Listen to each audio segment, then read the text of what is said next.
So, this is a Gibson video. Everybody's doing one. I figured I really ought to chime in. Ironically enough, this is actually what my degree is in. I have a degree in public relations. And I think Gibson just shot themselves in the foot very badly. Forget the immediate PR, forget the possible silliness of ramping up your negative impressions when you just came out of a bankruptcy and already have a negative image in the public mind. Because obviously that a lot of that is not true. A lot of the negative image is what you and I see. You're on YouTube watching this video. I'm making content for YouTube, and I watch YouTube. But do all of Gibson's customers, do even most of Gibson's customers, does the average Gibson customer watch any of this content on YouTube at all? Do they have any awareness of any of this or even care? We're going to find out. And we're going to find out in the next year because Gibson doesn't have the money to survive if they do. Meaning, if their average customer sees this, sees that content, saw that video, or saw somebody's outtake on it, it's going to hurt. What I think we're going to see is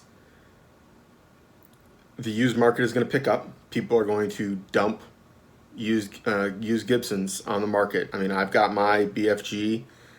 Yeah, I got negative feelings for it right now. I'm not selling mine because I bought it not because I wanted a Gibson, but because it was the guitar I wanted. But I think that we're going to see a lot of people go, you know what? The heck with you, Gibson, and I'm trying not to swear on this video. The heck with you. I'm going to go buy someone else. In fact, I'm going to go buy one of those guitars that you're suing over. You know, how to do a bigger FU to a company than to support the company they're attacking.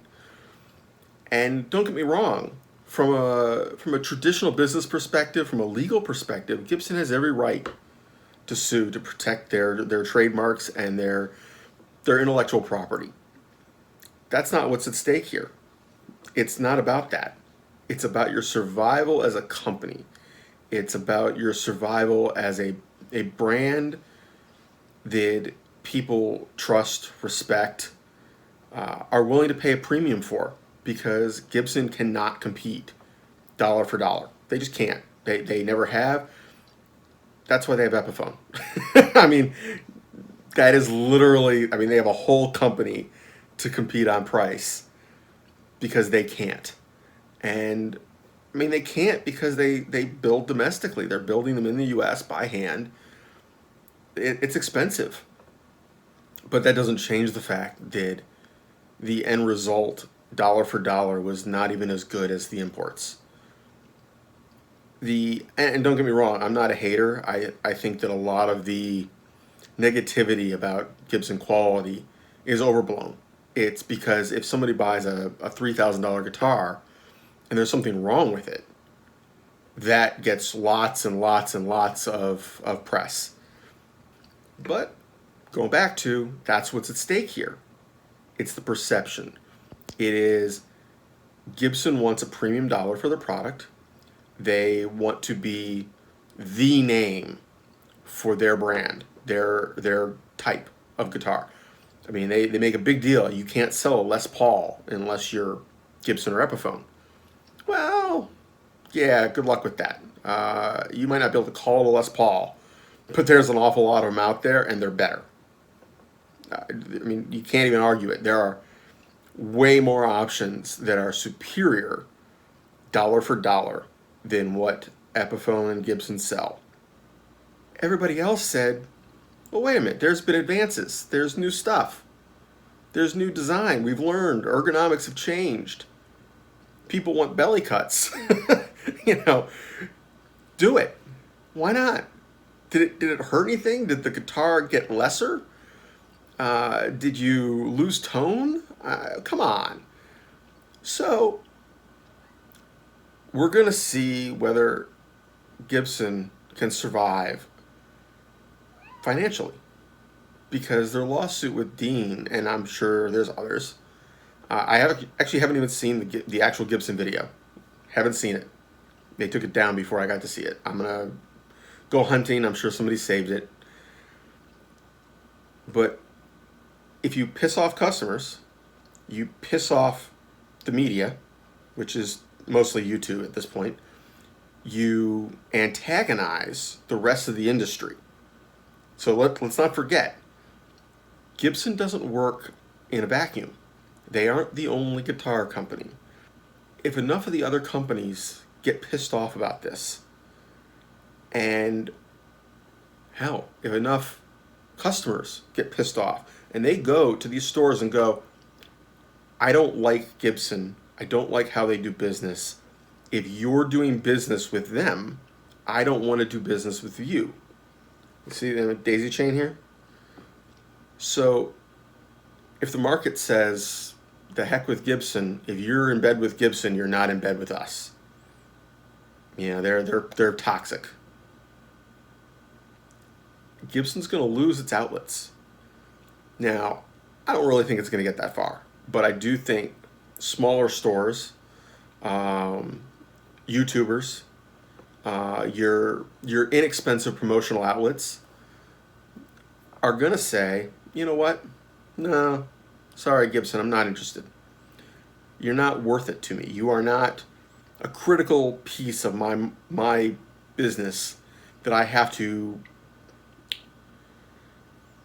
not kowtow, but I mean, that I don't have to kiss up to you in order to continue. I mean, you are not make or break for me in the positive sense, but you might be in the negative. Andy, Guitar Geek, on YouTube, that's the channel, Guitar Geek, put out a video because he's getting attacked because of his interview with the CEO. That he was all positive and upbeat about Gibson, and now this comes out, and he feels like he has egg on his face, and people are coming at him. You know, he presented what the CEO told him. It was an interview. It wasn't him saying, oh, they're wonderful, look at them. It was, this is what they're telling me. And yeah, I mean, he's not happy. Do you think that he's going to do another video for Gibson if they don't change their tune? I mean, he might, but it's going to have a different flavor. It's going to be a little more skeptical, a little more... You're not going to get a glowing review unless the product really earns it, right? I mean, hell, we just had TGU. I certainly am not at that level. I didn't get to go. Surprise, surprise, yeah. But, okay, they bailed on TGU. Really? You bailed on one of the biggest events of the year for promoting your brand organically.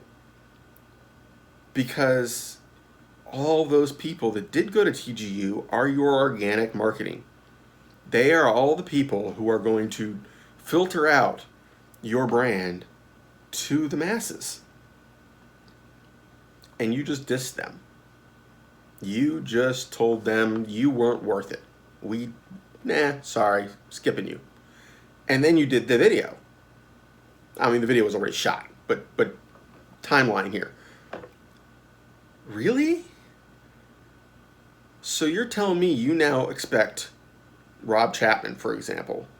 Yeah, let's just stick with Rob. Very outspoken. Not the most politically correct, but I mean, he tries to be somewhat diplomatic. He doesn't attack you, he just doesn't say that your product isn't crap. If you hand him crap, he says, I don't like it, right? I mean, we've all seen it. Even when he's doing videos for Andertons, if you hand him junk, he might not outright say it's junk, but you can tell he doesn't really think much of it, right? What's going to happen the next time Gibson wants them to do a video?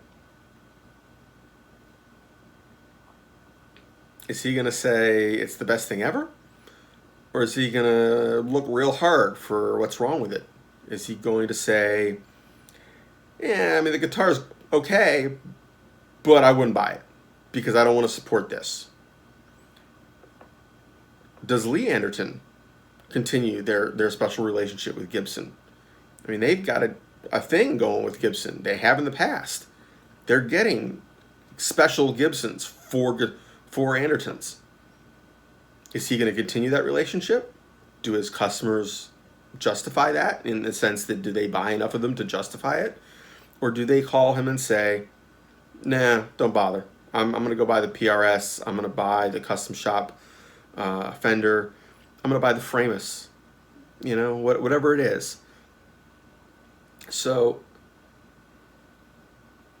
I think it was a very foolish move. I think it was a very short-sighted move. I think that there is not enough money to be made in the lawsuit. Even if you put Dean out of business and take all their money and assets, okay? Everything. There's no more Dean. It gets folded into Gibson. Gibson 100% wins.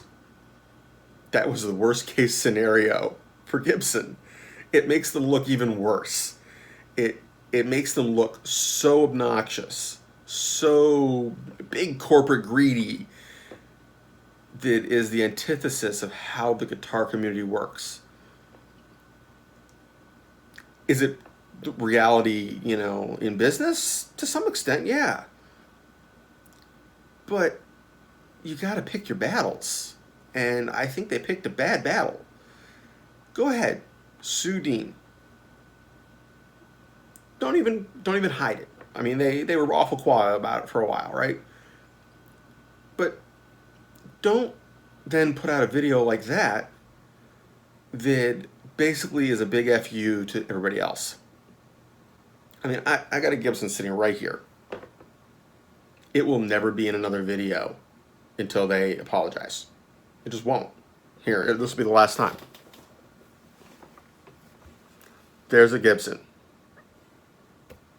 Is it still a Gibson? Yeah. If it was a different brand, is it still a different brand? Yeah. Kiss off.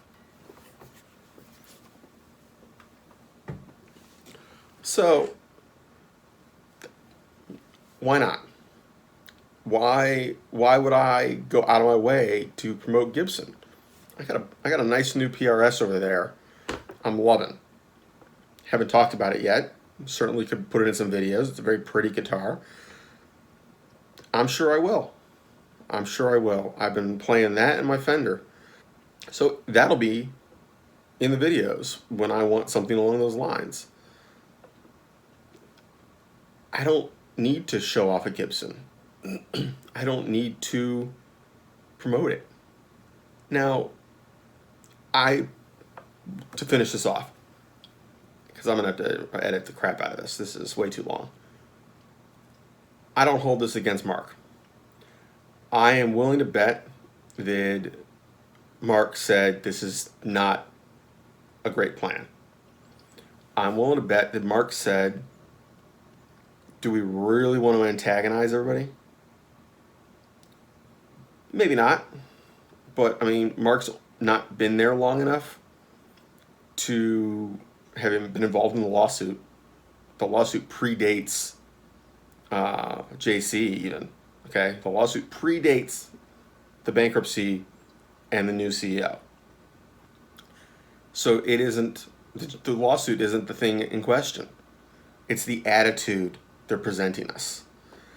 And Mark got hired to be the face, the media face of Gibson. If I was Mark,